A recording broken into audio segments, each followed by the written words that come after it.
اچھا جی، welcome back. آپ دیکھ رہے ہیں آج پاکستان. بڑی اہم خبر یہ کہ جس طرح ہم نے دیکھا تھا کہ IMF کی طرف سے تجاویز پیش کی گئیں، پچھلے ہفتے بھی ہم نے اس پہ گفتگو کی کہ انہوں نے کہا کہ اسٹیٹ بینک آف پاکستان کی خود مختاری بہت اہم ہے، اور یہ ہم ایز اے ریگولیٹر بات نہیں کر رہے بلکہ مانیٹری پالیسی کے حوالے سے، خصوصاً جب حکومت قرضے لیتی ہے یا بڑی چیزوں کے حوالے سے فائنانسنگ کا کہتی ہے یا انفلیشن کی جب باری آتی ہے اور ہم دیکھتے ہیں کہ زیادہ کرنسی گردش کرنے لگتی ہے. ان تمام معاملات پہ وزیر خزانہ کی طرف سے تھوڑی چھوٹ ملے، تھوڑی رعایت ملے اور اسٹیٹ بینک آف پاکستان یہ ڈیسیژنز خود مختاری سے لے سکے. اسی حوالے سے اس کا مسودہ ہم نے دیکھا کہ وزارت خزانہ نے جاری کر دیا ہے، اور جزوی طور پہ یا عمومی طور پہ کہنا چاہیے بلکہ اس کے اوپر ایک کنسنسس ہے. اس کے کیا اثرات پڑیں گے؟ کیونکہ پچھلی دفعہ ہم یہی بات کر رہے تھے کہ کیا ایک پش بیک آ سکتا ہے منسٹری آف فائنانس کی طرف سے یا نہیں. اس حوالے سے بات کرنے کے لیے ہمارے ساتھ موجود ہیں، آپ ماہر معیشت ہیں، اقتصادیات آپ کا سبجیکٹ ہے. مزمل اسلم ہمارے ساتھ موجود ہیں. السلام علیکم مزمل. مزمل بہت بہت شکریہ وقت دینے کے لیے. مجھے یہ بتائیے کہ کس طرح دیکھتے ہیں اس مسودے کو جس میں ہم دیکھ رہے ہیں کہ وزارت خزانہ نے ایک طرح سے گرین سگنل دے دیا ہے اس خود مختاری کے لیے. دیکھیں، جو لوگ یہ بات کر رہے ہیں کہ جو یہ کیبنٹ میں صرف 5 منٹ لگے اور کیبنٹ نے اپروو کر دیا اور اس میں کوئی بحث ہوئی، یہ بالکل غلط بات ہے. اس مسودے پہ وزارت خزانہ کے ساتھ اسٹیٹ بینک باقاعدہ پچھلے 1 سال سے جو ہے بہت ساری بات کر رہا تھا، اور اب یہ بل جو ہے اسمبلی میں جائے گا اور اسمبلی میں بھی ڈیبیٹ ہوگی اور ارکان اس ڈیبیٹ کریں گے، اور جو ہے وہاں پہ اگر کوئی چیز ایسی لگے گی کہ ناجائز ہے تو وہ اس سے نکل بھی جائے گی. یہ پچھلے دنوں اسٹیٹ بینک کے گورنر نے ایک ٹی وی شو پہ آ کے بات کہی ہے، اور یہ بھی ساتھ ساتھ کہا ہے کہ یہ پہلی دفعہ کوئی اسٹیٹ بینک کا مسودہ چینج نہیں ہو رہا، 6 دفعہ اس سے پہلے ہو چکا ہوا ہے. اس میں وقت کے ساتھ ترمیم ہوتی رہتی ہے. آخری دفعہ 2015 میں ہوا تھا، اس سے پہلے 2012 میں ہوا، پھر 2006 میں ہوا، 1996 میں ہوا. تو یہ ایک وقت کی ضرورت کے حساب سے اس میں ترمیم ہوتی رہتی ہیں. اچھا، اب لوگ یہ کہتے ہیں اس میں سدرا، جو سب سے امپورٹنٹ بات ہے کہ لوگ یہ کہتے ہیں کہ یہ ایسٹ انڈیا کمپنی بننے جا رہا ہے. دیکھیں، یہ بہت ہی گمراہی اور گمراہ کرنے والی بات ہے.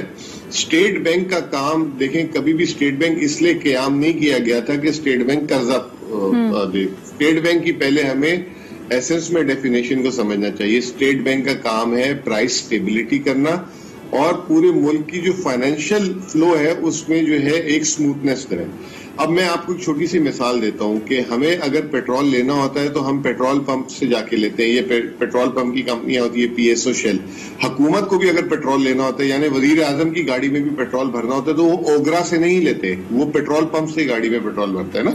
تو اس کا مطلب یہ ہے کہ اگر حکومت کو بھی قرضہ لینا ہے تو وہ ریگولیٹر سے نہیں لے گا. اسٹیٹ بینک کو قرضہ دینے کی مشین نہیں ہے، کیونکہ اسٹیٹ بینک کے پاس کھاتے دار نہیں ہے. جو قرضہ وہ دیتا ہے جس کے پاس کھاتے دار ہو، یعنی ڈپازٹ ہولڈر ہو، اس کے پاس ڈپازٹ جمع کراتا ہو، وہ پیسے سے آگے قرضہ دے دے. ٹھیک ہے نا. تو اسٹیٹ بینک سے بھی حکومت کو بھی قرضہ بینکوں سے لینا ہے. تو اسٹیٹ بینک وہ باڈی ہے جو بینکنگ نظام کو ریگولیٹ کرتی ہے. بالکل. اچھا Muzammil, sorry to interject you, اس میں مجھے 2 آپ سے چھوٹے چھوٹے سوالات کرنے ہیں. سب سے پہلے تو یہ کہ جو چیزیں بہت زیادہ ہائی لائٹ ہو رہی ہیں as the changes which are coming in for the governor of the State Bank. پہلے بات انہوں نے کی گئی کہ جو گورنرشپ کی جو مدت ہے وہ 3 سال سے بڑھا کر 5 سال کر دی جائے گی. دوسرا، مختلف جو اسٹیٹ بینک کے جو ملازمین ہیں اور خصوصی طور پہ جو گورنر اسٹیٹ بینک ہوں گے ان کو نیب یا کسی قسم کی پروب یا اسکروٹنی سے بھی قرار دیا جا رہا ہے. اس حوالے سے آپ کیا کہیں گے؟ ان سٹیپس کو آپ کیسے دیکھ رہے ہیں؟ دیکھیں، بہت جیسے کہتے ہیں کہ یہ بھی آپ نے بالکل صحیح کہا کہ یہ بھی ہائی لائٹ ہو رہی ہے چیز. پہلی بات یہ کہ ٹرم سے کوئی فرق نہیں پڑتا. آپ 3 سال ہی رکھ لیں، کوئی بات نہیں. 5 سال اس لیے دی جاتے ہیں کہ ملک کا اگر ایک نظام ایک بندہ چلا رہا ہے تو اس کے پاس انف ٹائم ہو کہ اس کو جو ہے وہ صحیح طریقے سے بزنس کنٹینیوشن والی بات ہے. یہ بحث ہو سکتی ہے کہ دنیا میں کیا ہے، دنیا میں کہیں پہ 3 سال بھی ہے، کہیں 4 سال بھی ہے، کہیں 5 سال بھی ہے. یہ میرے خیال سے اتنا بڑا چیلنج نہیں ہے. دوسرا چیلنج جو آپ نے بات کہی ہے کرپشن والی، کہ انہیں کوئی انویسٹیگیٹو ایجنسی انویسٹیگیٹ نہیں کر سکے گی، یہ بھی ایک بہت بڑی غلط فہمی پھیلائی جا رہی ہے. دیکھیں، اسٹیٹ بینک گورنر کا کیا کام ہے؟ شرح سود مقرر کرنا اپنی کمیٹیز کے ساتھ، روپے کی جو ایکسچینج ریٹ کہتے ہیں اس کا کام کرنا، ٹھیک ہے, یا اس کے علاوہ بینکنگ نظام کو جیسے میں نے آپ کو بتایا کہ ریگولیٹ کرنا. اگر وہ شرح سود کو اوپر نیچے کرتے ہیں اور کل کو نیب ہر دفعہ آ کے بیٹھ جائے یا ایف آئی اے بیٹھ کے بیٹھ جائے کہ گورنر صاحب آپ نے پچھلے مہینے 0.5% شرح سود بڑھایا تھا, یہ آپ مجھے بتائیں. یہ اس سے ریلیٹڈ بات ہے تھوڑی سی, اس لیے میں کرتی چلوں. Muzammil, I have just the last minute. آپ ایک طرف بتائیے کہ ہم انسٹیٹیوشنل انڈیپینڈنس کی بات کریں, اٹانومی کی بات کریں, جو کہ آپ کسی بھی ڈیموکریٹک سسٹم میں دیکھیں تو اچھی بات کی جاتی ہے. ان تمام سے تو نہیں, لیکن جتنی یہ چیزیں فلوٹ کر رہی ہیں اس سے میں بھی آپ کی طرح اس سے اختلاف نہیں کر سکتی. I think I agree with most of the thing. لیکن I want to come back, جو آپ نے خود کہا کہ 5 سال کی مدت گورنر کے لیے اس لیے تاکہ بہتر گورنرشپ ہو سکے, یعنی بیٹر گورننس کی طرف ہم جا سکیں.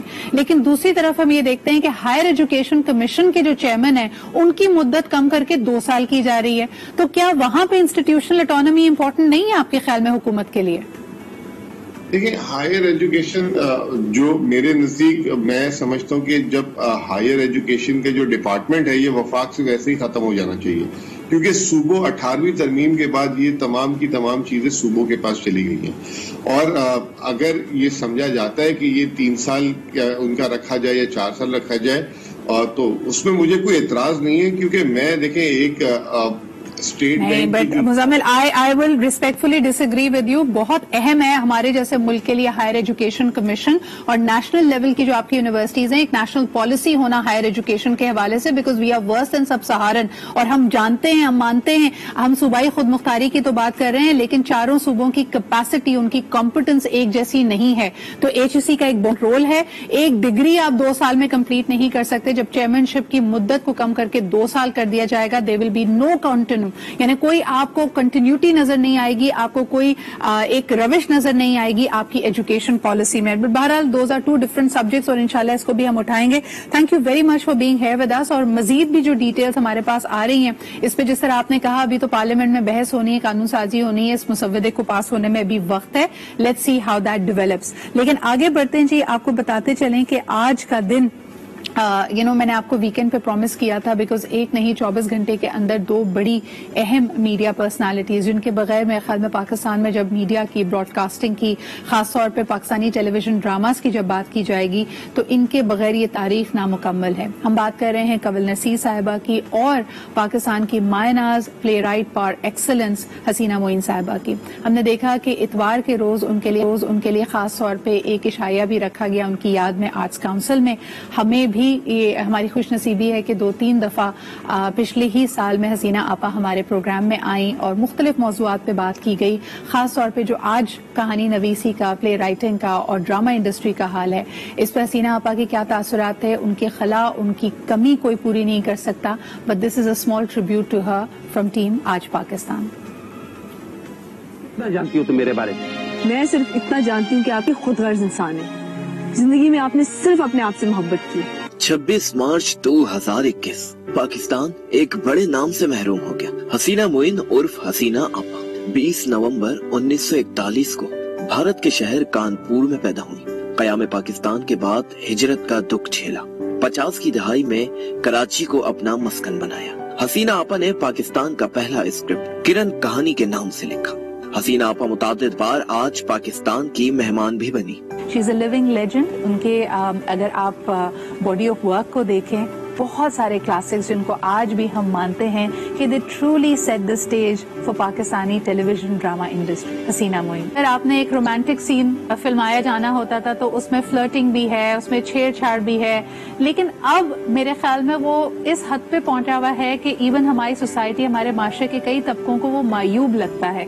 کبھی دیکھتی ہوں ڈرامہ تو مجھے لگتا ہے کہ کوئی بھی چیک کرنے والا نہیں ہے اس کو کہ یہ کس زبان میں بول رہے ہیں. بعض لفظ ایسے استعمال کیے جاتے ہیں جس کا میں یہاں ذکر بھی نہیں کر سکتی, کیونکہ اس کا ترجمہ میں کر کے بچوں کو بتا بھی نہیں سکتی کہ اس کا کیا مطلب ہوتا ہے. حسینہ معین نے ہمیشہ ٹیلنٹ کو پروموٹ کرنے کی بات کی اور نوجوان نسل کو ایک اچھا رائٹر بنانے کے لیے کام کیا. کتنا مختلف ہے یہ ہماری ٹیلی ویژن اسکرین اور ڈیجیٹل کا سفر, یعنی ان میں سٹوری ٹیلنگ میں کوئی فرق آپ کو لگتا ہے؟ میرے لیے تو واقعی بہت مشکل ہے ڈیجیٹل کی طرف سفر کرنا. ہم بجائے اس کے کہ ہم تقریر کر رہے ہیں, تنقید کر رہے ہیں, ہم اپنی چیزیں پیش کریں جس سے کہ ایک نیا معاشرہ ہم جنم دیتے جائیں.